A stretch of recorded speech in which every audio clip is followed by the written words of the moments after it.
Is the Air Jordan 37 Low worth the $175 retail price? That's pricey. I'd say in some ways yes, in others maybe not. Let's take a look. Welcome back to our channel, guys, and as you can see, we have a whole new setup going on here. We just moved to a new location, so we did do kind of like a new studio backdrop. We hope you guys like it. All of you guys that have been rocking with us, we appreciate you guys along the journey.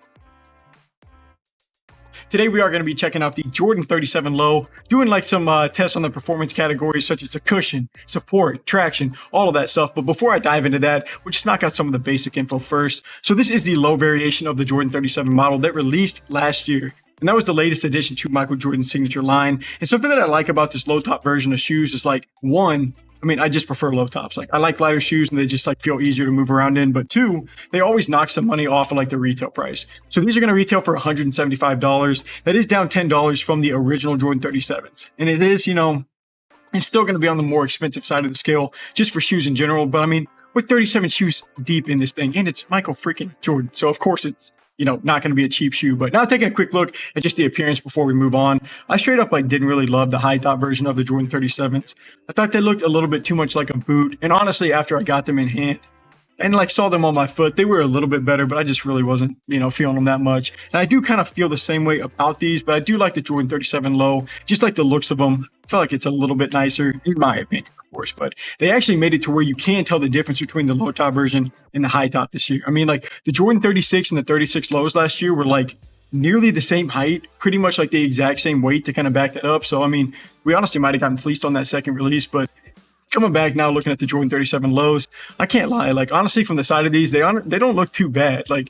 This is the siren red colorway or something like that. It's one of the first ones that came out. So I probably feel like I would like a different color a little bit better, but you're going to have that Jumpman logo show up on the tongue. And that's going to be compared to the pull tab that I think was in that same spot last year. But the last thing to look at, honestly, is the heel. And it's not bad. And this translucent color, but the heel portion is honestly what almost gives it that boot-like look to me. And it's kind of just a weird construction. But like I said, they made it look a little bit more like a boot on the 37 highs compared to this low top version. These altogether don't look that bad, but I guess we're talking about a lot of things that really don't matter, or at least it don't affect how the shoe plays. So now let's go ahead and see how these shoes hold up on the court. So now looking at more of the tech specs and the performance side and checking out the cushioning first, it is pretty common for low top models to get the same type of cushioning features from the original release. So the Jordan 37 Lows are going to be rocking with some double stacked air in the forefoot, meant to give you energy returning responsiveness, letting you stop and start on a dime. Then you're also going to have some Formula 23 in there, which is just, some of Jordan's signature foam. And that's going to be stacked thick in the heel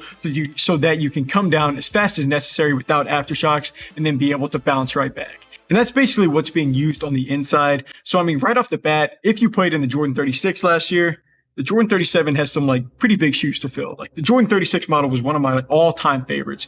If I'm being honest, whenever it comes to basketball shoes, you had crazy bounce in the forefoot, good surrounding padding. It was a tough act to follow, and I'll give them credit. They definitely gave it a shot, but these aren't going to have the same feel. And at first I was feeling like it was going to be worse.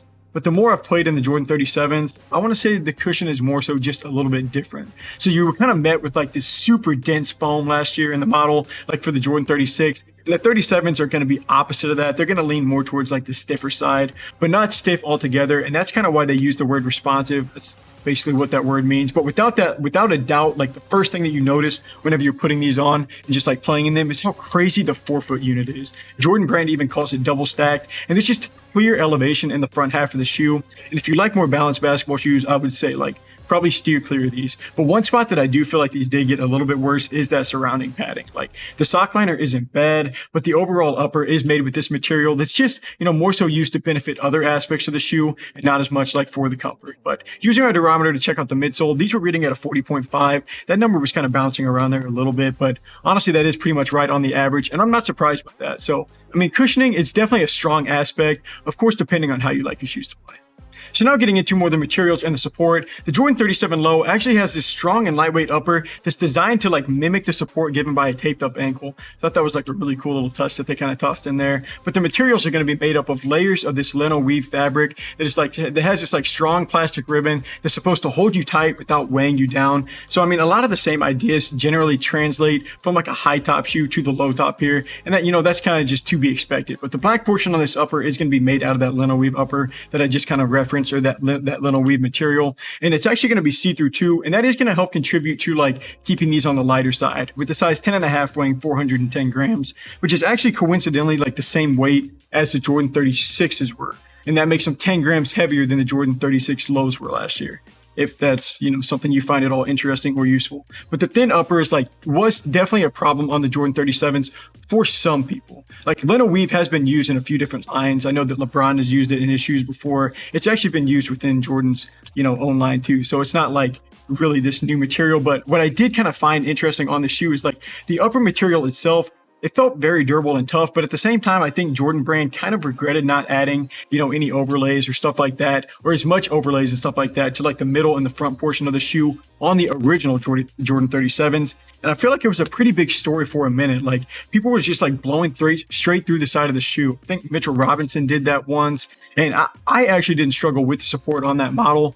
But I do recall kind of thinking back, I was like, I don't know, maybe the upper feels a touch on the thinner side for someone bigger than me that might be playing in this model. But Jordan, I guess, might have taken notice of that actually. And they did add some stuff to help on this low model.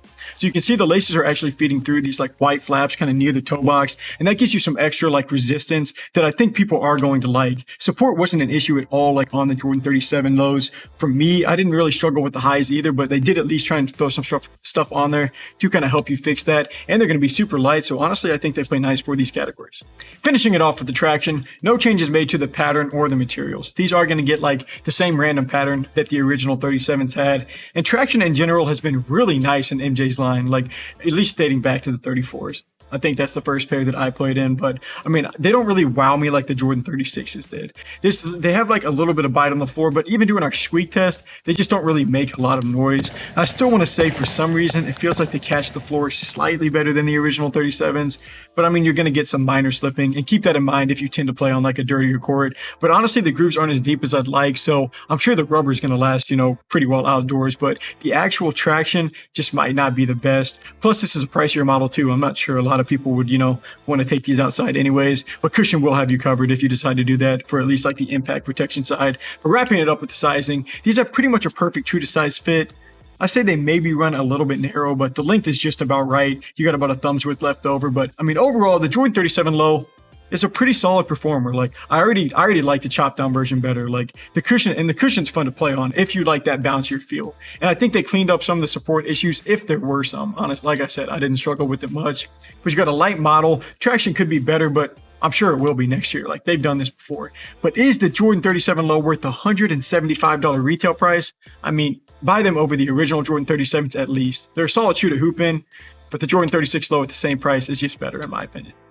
Thank you guys for stopping by to watch. Feel free to throw us a follow or sub if you like this video. And if you're interested in buying these shoes and you want to support our channel, just click the link here on screen, or we have links down below or in our bio. Feel free to check that out. But until next review, I'm Lance from Shoewear.